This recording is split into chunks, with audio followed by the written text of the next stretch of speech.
if you are planning a trip to Ghana or any other African country, I want to give you some tips to buying cheap flight tickets. These are the tips that will work for people traveling from UK, Europe, America, or even Canada. I mean, it will work for most people in terms of people that are outside Africa, that are traveling to Africa. My first tip is to buy your ticket long before your travel date. I will recommend about 3 months, and you could even do maybe 5 months or 6 months before your travel date. And during those periods, most of the time you are able to get a cheap ticket. And this is not really that you can't get cheap ticket when you are really very close to your travel date, maybe some last minute planning. Sometimes you can get some cheap ticket even last minute.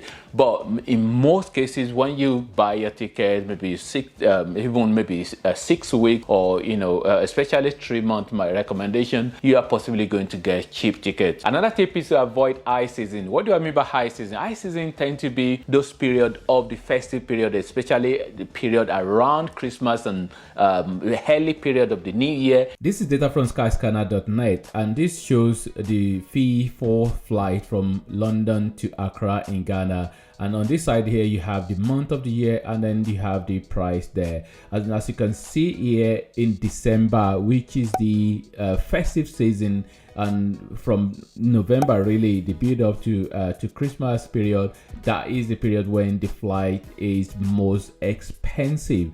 And when you look at the cheapest, the period when the flight is the cheapest, which is highlighted here by skyscanner.net, is March, and that is the period when New Year celebration has gone, and February is cheap as well. February and March, you have that period when things are becoming really quiet until when it's going to then be Easter. So, and around that period, I mean, it's not really that Easter is not, it's the festive season as well, but it's not really compared to Christmas time. And something that you will notice as well is here in July, which is the price is quite high as well, and that is just because this is the period when it's the summertime in the UK, and you have a lot of this is the period towards the end of July is the period when children are going to begin their summer holiday. And for some strange reason, when children are in school during the school calendar period, during the school term time, there is always going to be the cheap flight tickets. You can see evidence here, like May and June. This period the kids are in they are in school during that period, and also February and March as well, kids are in school as well during that period after the new the festive period of Christmas and New Year. So basically during term time, flights tend to be really cheap. That's when kids are in school, and then once kids are on maybe half term or summer holiday, long holiday, there is always the price really go up.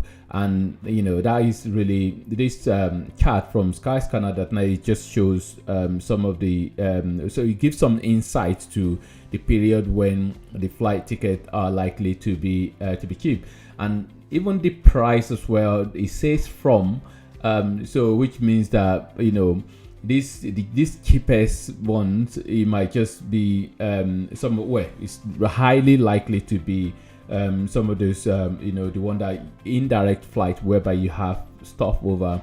In some cases it might even be 2 stopover, and this is almost like an kind of like a representation, but isn't really going to be that. You might not likely to even get, you might not really be able to get the cheapest one that they say is in March at 320, or even if you get it might not be based on your own the period that you want to travel, in terms of being flexible. But the bottom line is that this period around February, shortly after New Year celebration, February, March and April, that period ticket, and up to May, those are the period when tickets are likely to be cheap. And even October as well is the period that that is before people that will be thinking about going for Christmas, November and December festive period. Shortly after, before that as well, in October, when kids are also in school during that period, then tickets can be a little bit cheaper as well. Most countries do have direct flight and some flight whereby you have to have some stopover. I remember a few years ago when I traveled home to Nigeria for the funeral of my mom, and we had to go through Emirates. We flew through Emirates, and which passed through Dubai, and it was really very tiring for me, and that and with the emotions as well of my mom, and kind of like so it was really a long journey, and but you have option also of flying direct. So the one whereby you have a stopover, which is not a direct flight, sometimes is cheaper. Well, in most cases it tends to be cheaper than the direct flight. So which means you have the option as well to be able to find yourself a cheap flight ticket. I'm just here on Kayak website, and this is a good example of indirect versus direct. As you can see right here, you can see that here direct, and that direct is 648 pounds. So this is kind of like they are pulling all the data together, kind of like on average. So maybe kind of like the cheapest, 648 pounds, and then you have one stop, so which is indirect, so one stop over somewhere, 469. So you can see right here the difference. Most of the time, in most cases, the direct is usually more expensive, so you can make a decision whether do you want to go direct and enjoy the benefit of the flight arriving at a shorter time compared to a longer time where you have stopover, or you want to just save some money and won't mind the stopover anyway. This is just depending on maybe convenience. And this is one is actually really strange. This one we have two stop, and then is that much is even more expensive than the one with one stop. So that's really very weird. But this flight price, it does change from time to time, and then you can quickly have a look at this. So in terms of like comparing the time, so this particular one which is direct, and this is the type that I'm actually taking, like British Airways. This is what this one is, and yeah, so it's direct, and then you can see the price there. So what I want to look at is actually the time in terms of how long does the flight take. So as you can see, this one which is direct compared to indirect, so the indirect which is like KLM right there, KLM, and this is British Airways. So KLM, we go through Amsterdam, we have a stop at Amsterdam, and you can see right there.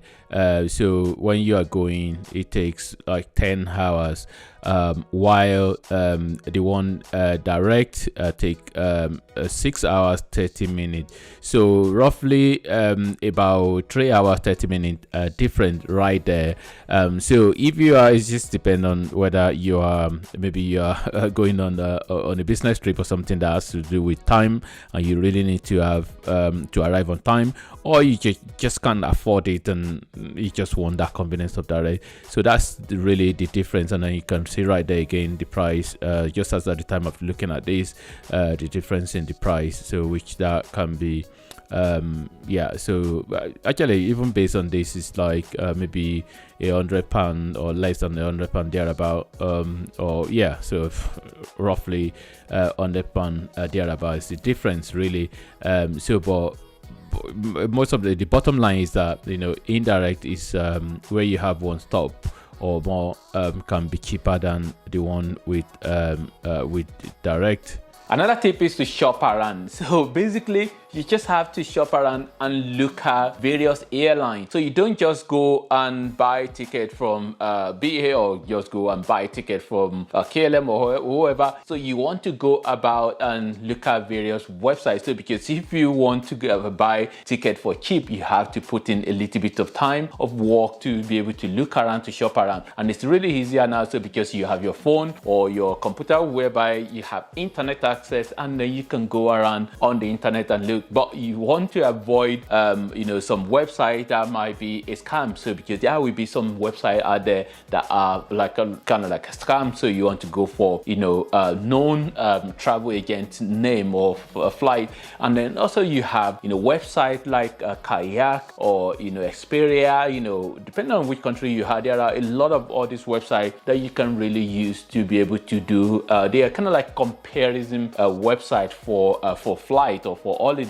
And then you want to shop around and look at those websites, and then from there you might be able to find some deal of some cheap tickets. Sometimes they do have like a mailing list whereby you can register on their website to have your email there, and then whenever there is any deal, they do send them around. You have to be flexible as well. So if you are looking to buy a cheap flight ticket, then you need to try and be flexible. So because when you are flexible, you are able to give yourself more opportunity to find good deals. If you want to travel at a specific date, then that might really be difficult to be able to buy a cheap ticket. Where I do know there are some situations whereby we find ourselves, like a few years ago when my mom passed away and I had to go home, and I didn't really have much choice in terms of flexibility. So that is another way, like if you are flexible, that might also give you more opportunity to be able to find a cheap flight ticket. Hope you find this video useful. If you find it useful, please don't forget to click on the like button and do subscribe if you have not already done so, and also share the video with someone that you think will find the video useful. And thanks for watching, and God bless.